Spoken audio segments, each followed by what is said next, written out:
ਅੰਬੇਦਕਰ ਕੋਈ ਮੋਮ ਦਾ ਨੱਕ ਨਹੀਂ। ਬਾਬਾ ਸਾਹਿਬ ਦਾ ਜਨਮ 14 ਅਪ੍ਰੈਲ 1891 ਨੂੰ ਹੋਇਆ। ਬਾਬਾ ਸਾਹਿਬ ਦੀ ਜ਼ਿੰਦਗੀ ਇਕੱਲੀ ਸੰਘਰਸ਼ਪੂਰਨ ਹੀ ਨਹੀਂ ਸਗੋਂ ਪ੍ਰੇਰਨਾਦਾਇਕ ਵੀ ਰਹੀ। ਉਹਨਾਂ ਨੂੰ ਉਹ ਸਾਰੇ ਜਾਤੀ ਵਿਤਕਰੇ ਦਾ ਸਾਹਮਣਾ ਕਰਨਾ ਪਿਆ ਜੋ ਹਰ ਦਲਿਤ ਨੂੰ ਕਰਨਾ ਪੈਂਦਾ ਹੈ। ਉਹ ਸਾਰੀ ਉਮਰ ਇਸ ਜਾਤ ਪਾਤੀ ਵਿਤਕਰੇ ਨੂੰ ਖਤਮ ਕਰਨ ਲਈ ਲੱਗੇ ਰਹੇ। ਉਹਨਾਂ ਦੀ ਜ਼ਿੰਦਗੀ ਤੇ ਵਿਚਾਰਧਾਰਾ ਪ੍ਰਤੀ ਹਾਕਮ ਜਮਾਤੀ ਪਾਰਟੀਆਂ ਤੇ ਚਤਰ ਅੰਬੇਦਕਰ ਰਾਈਟ ਵੱਲੋਂ ਕਈ ਭਰਮ ਭੁਲੇਖੇ ਖੜੇ ਕੀਤੇ ਜਾਂਦੇ ਰਹੇ ਹਨ। ਉਹਨਾਂ ਨੂੰ ਆਪਣੇ ਮਫਾਦਾਂ ਅਨੁਸਾਰ ਢਾਲਣ ਦੀ ਕੋਸ਼ਿਸ਼ ਕੀਤੀ ਜਾਂਦੀ ਹੈ। ਉਹਨਾਂ ਵੱਲੋਂ ਆਪਣੀ ਜ਼ਿੰਦਗੀ ਵਿੱਚ ਲਿਖੀਆਂ ਕਿਤਾਬਾਂ ਦੀ ਗਿਣਤੀ, ਲੇਖਾਂ ਤੇ ਭਾਸ਼ਣਾਂ ਦੀ ਗਿਣਤੀ ਤਾਂ ਕਰ ਲਈ ਜਾਂਦੀ ਹੈ, ਪਰੰਤੂ ਉਹਨਾਂ ਵਿਚਲਾ ਬਹੁਤਾ ਕੁਝ ਲੁਕੋ ਲਿਆ ਜਾਂਦਾ ਹੈ। ਪਰੰਤੂ ਬਾਬਾ ਸਾਹਿਬ ਕੋਈ ਮੋਮ ਦਾ ਨੱਕ ਨਹੀਂ ਜਿਸ ਨੂੰ ਹਰੇਕ ਆਪਣੇ ਮੁਤਾਬਕ ਢਾਲ ਲਵੇਗਾ। ਬਾਬਾ ਸਾਹਿਬ ਬਾਰੇ ਪ੍ਰਚਾਰੇ ਜਾਂਦੇ ਗਲਤ ਵਿਚਾਰਾਂ ਦੀ ਅੱਜ ਆਪਾਂ ਚਰਚਾ ਕਰਾਂਗੇ, ਜਿਨ੍ਹਾਂ ਵਿੱਚ ਪਹਿਲਾ ਕਿ ਬਾਬਾ ਸਾਹਿਬ ਨੇ ਆਪਣੀ ਜ਼ਿੰਦਗੀ ਵਿੱਚ ਲੜੀਆਂ ਐਜੀਟੇਸ਼ਨਾਂ ਨੂੰ ਲੁਕੋ ਕੇ ਸਿਰਫ ਉਹਨਾਂ ਦੇ ਇਲੈਕਸ਼ਨ ਬਾਰੇ ਰੋਲ ਨੂੰ ਪ੍ਰਚਾਰਿਆ ਜਾਂਦਾ, ਉਹ ਵੀ ਤੋੜ ਮਰੋੜ ਕੇ। ਦੂਸਰਾ, ਉਹਨਾਂ ਨੂੰ ਸੰਵਿਧਾਨ ਦਾ ਨਿਰਮਾਤਾ ਤਾਂ ਦਿਖਾਇਆ ਜਾਂਦਾ, ਪਰੰਤੂ ਜਾਤ ਪਾਤ ਤੋਂ ਮੁਕਤੀ ਬਾਰੇ ਉਹਨਾਂ ਦੇ ਕੀ ਵਿਚਾਰ ਹਨ ਇਹਨਾਂ ਬਾਰੇ ਬਹੁਤੀ ਚਰਚਾ ਨਹੀਂ ਕੀਤੀ ਜਾਂਦੀ। ਨੌਕਰੀਆਂ ਵਿੱਚ ਰਿਜ਼ਰਵੇਸ਼ਨ ਦਾ ਪ੍ਰਚਾਰ ਤਾਂ ਕੀਤਾ ਜਾਂਦਾ, ਪਰੰਤੂ ਪੈਦਾਵਾਰੀ ਸਾਧਨਾਂ ਵਿੱਚ ਹਿੱਸੇਦਾਰੀ ਦੀ ਲੋੜ ਤੇ ਚੁੱਪ ਧਾਰ ਲਈ ਜਾਂਦੀ ਹੈ। ਅਜਿਹਾ ਕਿਉਂ ਕੀਤਾ ਜਾਂਦਾ ਹੈ, ਆਓ ਆਪਾਂ ਚਰਚਾ ਕਰੀਏ। ਬਾਬਾ ਸਾਹਿਬ ਨੇ ਜ਼ਿੰਦਗੀ ਵਿੱਚ ਜਿੱਥੇ ਹੋਰ ਬਹੁਤ ਸੰਘਰਸ਼ ਕੀਤੇ, ਉੱਥੇ ਜਨਤਕ ਸੰਘਰਸ਼ਾਂ ਵਿੱਚ ਵੀ ਉਹਨਾਂ ਦਾ ਅਹਿਮ ਯੋਗਦਾਨ ਰਿਹਾ। ਉਹਨਾਂ ਨਾਅਰਾ ਦਿੱਤਾ ਕਿ ਪੜ੍ਹੋ, ਜੁੜੋ ਤੇ ਸੰਘਰਸ਼ ਕਰੋ, ਪਰੰਤੂ ਮੌਜੂਦਾ ਸਮੇਂ ਵਿੱਚ ਉਹਨਾਂ ਦੇ ਇਸ ਨਾਅਰੇ ਵਿੱਚੋਂ ਸੰਘਰਸ਼ ਸ਼ਬਦ ਖਤਮ ਕਰ ਦਿੱਤਾ ਹੈ, ਜਾਂ ਕਹਿ ਸਕਦੇ ਹਾਂ ਕਿ ਸੰਘਰਸ਼ ਸਿਰਫ ਪਾਰਲੀਮੈਂਟ ਤੱਕ ਹੀ ਰਹਿ ਗਿਆ। ਇਹ ਪਾਰਲੀਮਾਨੀ ਲੋਕ ਸਾਰੇ ਦੁੱਖਾਂ ਦੀ ਦਾਰੂ ਚੋਣਾਂ ਨੂੰ ਹੀ ਦੱਸਦੇ ਹਨ, ਜਦਕਿ ਬਾਬਾ ਸਾਹਿਬ ਨੇ ਆਪਣੀ ਜ਼ਿੰਦਗੀ ਦੇ ਅਖੀਰਲੇ ਸਮੇਂ ਆਪਣੇ ਤਜਰਬੇ ਵਿੱਚੋਂ ਚੋਣਾਂ ਦੇ ਰਾਹ ਨੂੰ ਰੱਦ ਕੀਤਾ। ਉਹਨਾਂ ਕਿਹਾ ਕਿ ਲੋਕਤੰਤਰ ਦਾ ਮਤਲਬ ਪਾਰਲੀਮੈਂਟ ਜਾਂ ਗਣਤੰਤਰ ਨਹੀਂ, ਲੋਕਤੰਤਰ ਦਾ ਮਤਲਬ ਆਰਥਿਕ, ਰਾਜਨੀਤਿਕ ਤੇ ਸਮਾਜਿਕ ਬਰਾਬਰੀ ਹੈ। ਸੰਨ 1927 ਵਿੱਚ ਖੂਹਾਂ ਤੇ ਤਲਾਬਾਂ ਵਿੱਚੋਂ ਪੀਣ ਵਾਲਾ ਪਾਣੀ ਲੈਣ ਲਈ ਅਤੇ ਪਾਣੀ ਭਰਨ ਦੇ ਮਸਲੇ ਤੇ ਮਹਾੜ ਅੰਦਰ ਜ਼ਬਰਦਸਤ ਅੰਦੋਲਨ ਕੀਤਾ, ਕਿਉਂਕਿ ਉਸ ਸਮੇਂ ਦਲਿਤਾਂ ਨੂੰ ਖੂਹਾਂ ਤਲਾਬਾਂ ਵਿੱਚੋਂ ਪਾਣੀ ਲੈਣ ਦੀ ਮਨਾਹੀ ਸੀ। ਬਾਬਾ ਸਾਹਿਬ ਨੇ ਪਹਿਲਾਂ ਇਸ ਮਸਲੇ ਤੇ ਸੰਘਰਸ਼ ਦੀ ਰੂਪਰੇਖਾ ਉਲੀਕਣ ਲਈ ਕਈ ਕਾਨਫਰੰਸਾਂ ਕੀਤੀਆਂ। ਫਿਰ ਉਹਨਾਂ ਨੇ ਹਜ਼ਾਰਾਂ ਦਲਿਤਾਂ ਨੂੰ ਨਾਲ ਲੈ ਕੇ ਇੱਕ ਜ਼ਬਰਦਸਤ ਮਾਰਚ ਕੀਤਾ। ਮਾਰਚ ਦੇ ਅਖੀਰ ਵਿੱਚ ਉਹਨਾਂ ਨੇ ਖੂਹ ਵਿੱਚੋਂ ਪਾਣੀ ਭਰਿਆ ਅਤੇ ਪੀਤਾ। ਇਸ ਦੇ ਨਾਲ ਬਹੁਤ ਸਾਰਾ ਵਿਵਾਦ ਹੋਇਆ। ਬ੍ਰਾਹਮਣਾਂ ਨੇ ਇਸ ਤੇ ਦੰਗੇ ਭੜਕਾਉਣ ਦੀ ਕੋਸ਼ਿਸ਼ ਕੀਤੀ, ਪਰੰਤੂ ਸੰਘਰਸ਼ ਅੱਗੇ ਸਭ ਹੌਲਾ ਪੈ ਗਿਆ। 4 ਅਗਸਤ ਨੂੰ ਮਹਾੜ ਮਿਊਨਿਸਪੈਲਿਟੀ ਨੇ 1924 ਵਾਲਾ ਮਤਾ ਰੱਦ ਕਰ ਦਿੱਤਾ, ਜਿੱਥੇ ਦਲਿਤਾਂ ਨੂੰ ਜਨਤਕ ਥਾਵਾਂ ਤੇ ਜਾਣ ਦਾ ਅਧਿਕਾਰ ਸੀ। ਇਸ ਮਤੇ ਨੂੰ ਰੱਦ ਕਰਨ ਦੇ ਖਿਲਾਫ ਸੰਘਰਸ਼ ਨੇ ਹੋਰ ਵੇਗ ਫੜ ਲਿਆ। ਜਗ੍ਹਾ ਜਗ੍ਹਾ ਤੇ ਵਿਰੋਧ ਪ੍ਰਦਰਸ਼ਨ ਹੋਏ। 25 ਦਸੰਬਰ ਨੂੰ ਪਹਿਲੀ ਵਾਰ ਮਨੂ ਸਮਿਰਤੀ ਸਾੜੀ ਗਈ। ਇਸ ਤੋਂ ਇਲਾਵਾ ਮੰਦਰਾਂ ਵਿੱਚ ਪ੍ਰਵੇਸ਼ ਕਰਨ ਤੇ ਮਹੱਤਵਪੂਰਨ ਮੁੱਦੇ ਤੇ ਬਾਬਾ ਸਾਹਿਬ ਨੇ ਸੰਘਰਸ਼ ਕੀਤਾ। ਇਹ ਸੰਘਰਸ਼ ਜਿੱਥੇ ਭਾਰਤ ਦੇ ਬਹੁਤ ਸਾਰੇ ਖੇਤਰਾਂ ਵਿੱਚ ਫੈਲਿਆ, ਉੱਥੇ ਅਮਰਾਵਤੀ, ਪੂਨਾ ਤੇ ਨਾਸਿਕ ਇਸ ਦੇ ਕੇਂਦਰ ਵਜੋਂ ਉੱਭਰੇ। 3 ਮਾਰਚ 1930 ਨੂੰ 125 ਬੰਦੇ ਤੇ 25 ਔਰਤਾਂ ਨੇ ਮੰਦਰ ਵਿੱਚ ਪ੍ਰਵੇਸ਼ ਕਰਨ ਦੇ ਮੁੱਦੇ ਤੇ ਮੰਦਰ ਦੇ ਗੇਟਾਂ ਅੱਗੇ ਧਰਨਾ ਲਾ ਦਿੱਤਾ, ਜਿਹੜਾ 1.5 ਮਹੀਨਾ ਚੱਲਿਆ। ਪਰੰਤੂ ਬਾਬਾ ਸਾਹਿਬ ਮੂਰਤੀ ਪੂਜਾ ਦੇ ਖਿਲਾਫ ਸਨ। ਉਹਨਾਂ ਨੇ ਕਿਹਾ ਕਿ ਅਸੀਂ ਆਪਣੇ ਹੱਕ ਲਈ ਲੜ ਰਹੇ ਹਾਂ, ਨਾ ਕਿ ਮੂਰਤੀ ਪੂਜਾ ਲਈ। 13 ਅਕਤੂਬਰ 1935 ਨੂੰ ਜਿਓਲਾ ਕਾਨਫਰੰਸ ਦੌਰਾਨ ਹਿੰਦੂ ਧਰਮ ਤਿਆਗਣ ਦਾ ਐਲਾਨ ਕਰ ਦਿੱਤਾ, ਜਿਸ ਨੇ ਦਲਿਤ ਮੁਕਤੀ ਨੂੰ ਨਵਾਂ ਮੋੜ ਦਿੱਤਾ। ਜਦੋਂ ਉਹਨਾਂ 1936 ਵਿੱਚ ਇੰਡੀਪੈਂਡੈਂਟ ਲੇਬਰ ਪਾਰਟੀ ਬਣਾਈ ਤਾਂ ਫੈਕਟਰੀ ਮਜ਼ਦੂਰਾਂ ਲਈ ਜ਼ੋਰਦਾਰ ਸੰਘਰਸ਼ ਕਰਦੇ ਰਹੇ।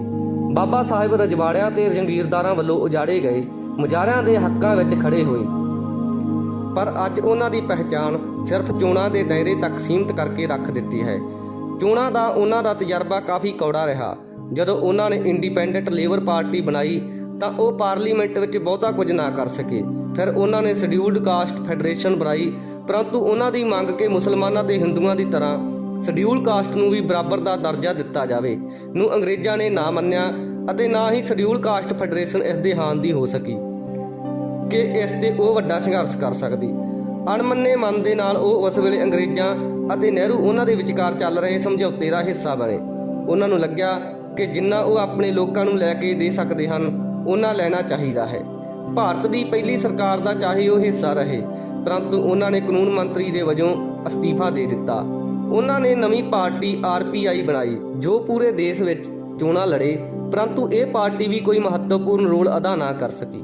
ਉਹਨਾਂ ਨੂੰ ਪਾਰਲੀਮਾਨੀ ਕੋਸ਼ਿਸ਼ਾਂ ਰਾਹੀਂ ਸਪਸ਼ਟ ਹੋ ਗਿਆ ਸੀ ਕਿ ਜਾਤ ਪਾਤ ਦਾ ਖਾਤਮਾ ਨਹੀਂ ਹੋ ਸਕਦਾ। ਆਪਣੇ ਅਖੀਰਲੇ ਸਮੇਂ BBC ਨਾਲ ਇੰਟਰਵਿਊ ਵਿੱਚ ਉਹ ਇਸ ਗੱਲ ਦੀ ਹੋਰ ਪ੍ਰੋੜਤਾ ਕਰਦੇ ਹਨ।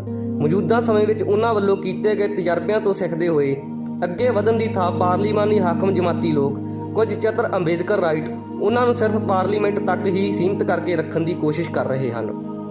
ਦੂਸਰਾ ਮਸਲਾ ਕਿ ਬਾਬਾ ਸਾਹਿਬ ਦੀ ਸਾਰੀ ਜ਼ਿੰਦਗੀ ਦੀ ਘਾਲਣਾ ਨੂੰ ਸਿਰਫ ਨੌਕਰੀਆਂ ਵਿੱਚ ਰਿਜ਼ਰਵੇਸ਼ਨ ਤੱਕ ਸੀਮਿਤ ਕਰਕੇ ਰੱਖਿਆ ਜਾਂਦਾ ਹੈ। ਪੈਦਾਵਾਰੀ ਸਾਧਨਾਂ ਵਿੱਚ ਦਲਿਤਾਂ ਦੀ ਹਿੱਸੇਦਾਰੀ ਤੋਂ ਮੂੰਹ ਮੋੜ ਲਿਆ ਜਾਂਦਾ ਹੈ, ਖਾਸ ਤੌਰ ਤੇ ਜ਼ਮੀਨ ਦੇ ਸਵਾਲ ਤੋਂ। ਜ਼ਮੀਨ ਦੇ ਸਵਾਲ ਤੇ ਬਾਬਾ ਸਾਹਿਬ ਦੇ ਸੰਘਰਸ਼ ਨੂੰ ਤੇ ਵਿਚਾਰਾਂ ਨੂੰ ਲੋਕਾਂ ਤੱਕ ਪਹੁੰਚਾਇਆ ਹੀ ਨਹੀਂ ਗਿਆ।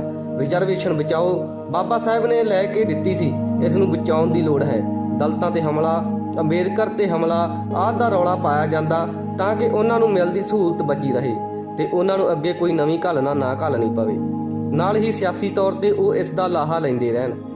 ਇਸ ਵਿੱਚ ਬਹੁਜਨ ਸਮਾਜ ਪਾਰਟੀ, ਉਸ ਦੀਆਂ ਜਥੇਬੰਦੀਆਂ, ਵਾਮਫੇਸ, DS4 ਆਦਿ ਹੋਰ ਬਹੁਤ ਸਾਰੇ ਲੋਕ ਆਉਂਦੇ ਹਨ। ਜੇਕਰ ਅਸੀਂ ਇਸ ਸਾਰੇ ਮਾਮਲੇ ਦੀ ਫੋਲਾਫਾਲੀ ਕਰੀਏ ਤਾਂ ਪਿਛਲੀ ਜਨਗਣਨਾ 2011 ਮੁਤਾਬਕ ਭਾਰਤ ਵਿੱਚ ਕੁੱਲ ਸਰਕਾਰੀ ਨੌਕਰੀਆਂ 2.25 ਕਰੋੜ ਹਨ, ਜਦਕਿ ਭਾਰਤ ਦੀ ਆਬਾਦੀ 1 ਅਰਬ 40 ਕਰੋੜ ਤੋਂ ਉੱਪਰ ਪਹੁੰਚ ਗਈ ਹੈ। ਇਸੇ ਤਰ੍ਹਾਂ ਪਿਛਲੀ ਜਨਗਣਨਾ ਮੁਤਾਬਕ ਦਲਿਤਾਂ ਦੀ ਕੁੱਲ ਆਬਾਦੀ 16.6% ਹੈ, ਮਤਲਬ ਕਿ 23 ਕਰੋੜ 24 ਲੱਖ ਬਣਦੀ ਹੈ। ਪੰਜਾਬ ਵਿੱਚ ਸ਼ਡਿਊਲ ਕਾਸਟ ਕੈਟਾਗਰੀ ਨੂੰ ਨੌਕਰੀਆਂ ਵਿੱਚ 22.5% ਰਿਜ਼ਰਵੇਸ਼ਨ ਮਿਲਦੀ ਹੈ। ਭਾਰਤ ਦੇ ਵੱਖਰੇ ਵੱਖਰੇ ਸੂਬਿਆਂ ਵਿੱਚ ਰਿਜ਼ਰਵੇਸ਼ਨ ਵੱਖਰੀ ਵੱਖਰੀ ਹੈ। ਜੇਕਰ ਅਸੀਂ ਇਸ ਨੂੰ ਪੰਜਾਬ ਦਾ ਆਧਾਰ ਵੀ ਮੰਨ ਲਈਏ ਤਾਂ ਦੇਸ਼ ਭਰ ਦੀ ਕੁੱਲ ਨੌਕਰੀ ਵਿੱਚੋਂ ਦਲਿਤਾਂ ਨੂੰ 52 ਲੱਖ ਸਰਕਾਰੀ ਨੌਕਰੀਆਂ ਮਿਲਦੀਆਂ ਹਨ। ਪੌਣੇ 23 ਕਰੋੜ ਦਲਿਤ ਨੌਕਰੀਆਂ ਤੋਂ ਵਾਂਝੇ ਰਹਿ ਜਾਂਦੇ ਹਨ। ਇਹ ਸਾਰੀਆਂ ਪੋਸਟਾਂ ਨਹੀਂ ਭਰਦੀਆਂ ਤੇ ਬਹੁਤ ਸਾਰੀਆਂ ਖਾਲੀ ਪਈਆਂ ਹਨ। ਸਵਾਲ ਉੱਠਦਾ ਹੈ ਕਿ ਬਾਕੀ ਦਲਿਤ ਨੌਕਰੀਆਂ ਵਿੱਚ ਰਿਜ਼ਰਵੇਸ਼ਨ ਬਚਾਉਣ ਲਈ ਲੱਗਣ ਜਾਂ ਫਿਰ ਇਸ ਤੋਂ ਅੱਗੇ ਸੰਘਰਸ਼ ਵੱਲ ਵਧਣ। ਇਸ ਤੋਂ ਇਲਾਵਾ ਭਾਰਤ ਵਿੱਚ 92% ਕਾਮੇ ਗੈਰ ਜਥੇਬੰਦਕ ਖੇਤਰ ਵਿੱਚ ਹਨ, ਸਿਰਫ 8% ਵਰਕਰ ਜਥੇਬੰਦਕ ਖੇਤਰ ਵਿੱਚ ਹਨ। ਇਹਨਾਂ ਵਿੱਚੋਂ ਵੀ ਬਹੁਤਾ ਕੰਮ ਆਊਟਸੋਰਸਿੰਗ ਰਾਹੀਂ ਹੁੰਦਾ ਹੈ। ਇਹ ਪਾਰਲੀਮਾਨੀ ਪਾਰਟੀਆਂ ਦੇ ਚਤਰ ਅੰਬੇਦਕਰ ਰਾਈਟ ਇਸ ਕਾਮਾ ਸ਼ਕਤੀ ਨੂੰ ਜਥੇਬੰਦ ਕਰਨ ਦਾ ਯਤਨ ਕਿਉਂ ਨਹੀਂ ਕਰਦੇ?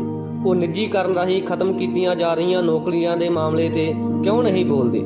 ਬਾਬਾ ਸਾਹਿਬ ਨੇ ਆਗਰੇ ਵਿੱਚ ਬੋਲਦੇ ਹੋਏ ਕਿਹਾ ਸੀ ਕਿ ਮੈਂ ਪੇਂਡੂ ਮਜ਼ਦੂਰਾਂ ਦੇ ਲਈ ਕੁਝ ਨਹੀਂ ਕਰ ਸਕਿਆ, ਮੈਂ ਉਹਨਾਂ ਦੀ ਬਿਹਤਰੀ ਲਈ ਹਰ ਤਰ੍ਹਾਂ ਦਾ ਯਤਨ ਕਰਾਂਗਾ, ਉਹ ਚਾਹੇ ਪਾਰਲੀਮੈਂਟ ਦੇ ਅੰਦਰ ਹੋਣ ਚਾਹੇ ਬਾਹਰ।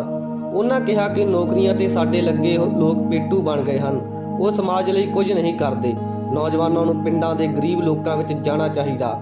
RPI ਬਾਬਾ ਸਾਹਿਬ ਦੇ ਸਮੇਂ ਅਤੇ ਬਾਅਦ ਦੇ ਵਿੱਚ ਜ਼ਮੀਨ ਦੇ ਮਸਲੇ ਤੇ ਸੰਘਰਸ਼ ਕਰਦੀ ਰਹੀ।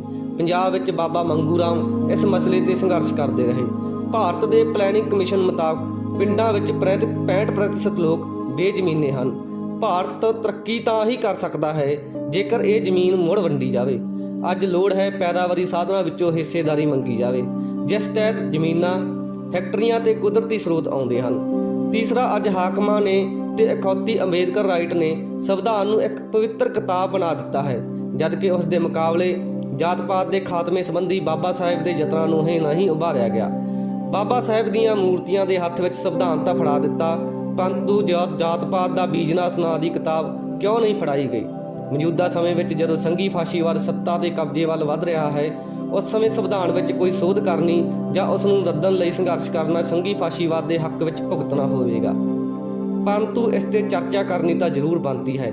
ਕੀ ਬਾਬਾ ਸਾਹਿਬ ਨੇ ਸਾਰਾ ਸੰਵਿਧਾਨ ਲਿਖਿਆ? ਨਹੀਂ, ਉਹ ਡਰਾਫਟਿੰਗ ਕਮੇਟੀ ਦੇ ਚੇਅਰਮੈਨ ਸਨ ਜੋ ਸੰਵਿਧਾਨ ਲਿਖ ਰਹੀ ਸੀ।